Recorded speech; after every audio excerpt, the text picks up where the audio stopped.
राधे राधे मित्रों, इस चैनल में आपका स्वागत है।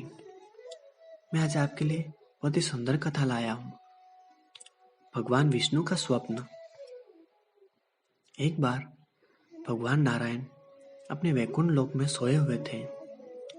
स्वप्न में वे क्या देखते हैं कि करोड़ों चंद्रमाओं की कांति वाले त्रिशूल डमरूधारी स्वर्णाभरण भूषित सुरेंद्र वंदित अणिमादि सिद्धि सेवित त्रिलोचन भगवान शिव प्रेम और आनंद तिरेक से उन्मुक्त होकर उनके सामने नृत्य कर रहे हैं।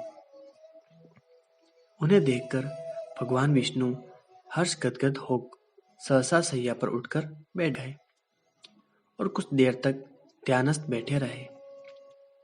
उन्हें इस प्रकार बैठे देखकर श्री लक्ष्मी जी उनसे पूछने लगी कि भगवान, आपके इस प्रकार उठ बैठने का क्या कारण है? भगवान ने कुछ देर तक उनके इस प्रश्न का कोई उत्तर नहीं दिया और आनंद में निमग्न हुए चुपचाप बैठे रहे। अंत में कुछ स्वस्थ होने पर वे गदगद कंठ से इस प्रकार बोले, हे देवी, मैंने अभी स्वप्न में भगवान श्री महेश्वर का दर्शन किया। उनकी छवि ऐसी अपूर्व, आनंदमय एवं मनोहर थी कि देखते ही बनती थी। मालूम होता है शंकर ने मुझे स्मरण किया है। अहो भाग्य, चलो कैलाश में चलकर हम लोग महादेव के दर्शन करें। यह कहकर दोनों कैलाश की ओर चल दिए। मुश्किल से आधी दूरी गए और देखते हैं भगवान शंकर स्वयं गिरिजा के साथ उनकी ओर चले आ रहे हैं। अब भगवान के आनंद का क्या ठिकाना, मानो घर बैठे निधि मिल गई। पास आते ही दोनों परस्पर बड़े प्रेम से मिले, मानो प्रेम और आनंद का समुद्र उमड़ पड़ा। एक दूसरे को देखकर दोनों ने नेत्रों से आनंदाश्रु बहने लगे और शरीर पुलकायमान हो गया। दोनों ही एक दूसरे से लिपटे हुए कुछ देर मुखवत खड़े रहे।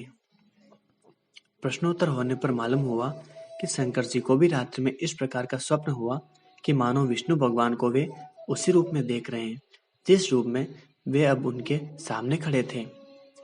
दोनों के स्वप्न का वृतांत अवगत होने पर दोनों ही लगे हुए एक दूसरे से अपने यहाँ लीवा जाने का आग्रह करने।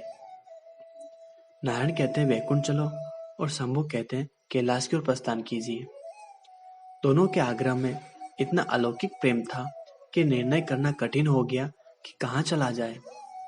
इतने में ही क्या देखते हैं कि वीणा बजाते हरिगुण गाते नारद जी कहीं से आ निकले। बस फिर क्या था, लगे दोनों ही उनसे निर्णय कराने की कहाँ चला जाए। बेचारे नारद जी तो स्वयं परेशान थे उस पर अलौकिक मिलन को देखकर। वे तो स्वयं अपनी सुध बुध भूल गए और लगे मस्त होकर दोनों का गुणगान करने। अब निर्णय कौन करे? अंत में यह तय हुआ कि भगवती उमा जो कह दे वही ठीक है। भगवती उमा पहले तो कुछ देर चुप रही। अंत में वे दोनों को लक्ष्य करके बोली, हे नाथ, हे नारायण, आप लोगों के निश्चल अनन्य एवं अलौकिक प्रेम को देखकर तो यही समझ में आता है कि आपके निवास स्थान अलग अलग नहीं है। जो कैलाश है वही वैकुंठ है और जो वैकुंठ है वही कैलाश है। केवल नाम में ही भेद है। यही नहीं, मुझे तो ऐसा प्रतीत होता है कि आपकी आत्मा भी एक ही है, केवल शरीर देखने में दो है। और मुझे अब यह भी स्पष्ट दिखने लगा है कि आपकी भार्या भी एक ही है, दो नहीं। जो मैं हूँ वही श्री लक्ष्मी जी है और जो श्री लक्ष्मी है वही मैं हूँ।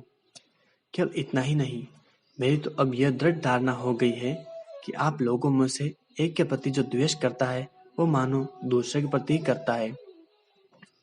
एक की जो पूजा करता है वो स्वाभाविक ही दूसरे की भी करता है, और जो एक को अपूज्य मानता है वह दूसरे की भी पूजा नहीं करता।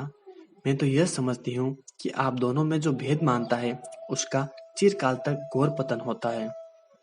मैं देखती कि आप मुझे इस प्रसंग में अपना मध्यस्थ बनाकर मानो मेरी प्रवंचना कर रहे हैं, मुझे चक्कर में डाल रहे हैं, मुझे भुला रहे हैं। अब मेरी यह प्रार्थना है कि आप लोग दोनों ही अपने अपने लोक को पधारिए। श्री विष्णु यह समझे कि हम शिव रूप से वैकुंठ जा रहे हैं और महेश्वर यह माने कि हम विष्णु रूप से कैलाश गमन कर रहे हैं।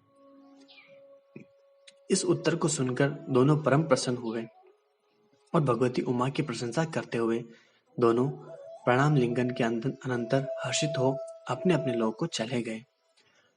लौटकर जब श्री विष्णु वैकुंठ पहुंचे तो श्री लक्ष्मी जी उनसे पूछने लगी कि प्रभु, सबसे अधिक प्रिय आपको कौन है? इस पर भगवान बोले, प्रिय, मेरे प्रीतम केवल श्री शंकर है।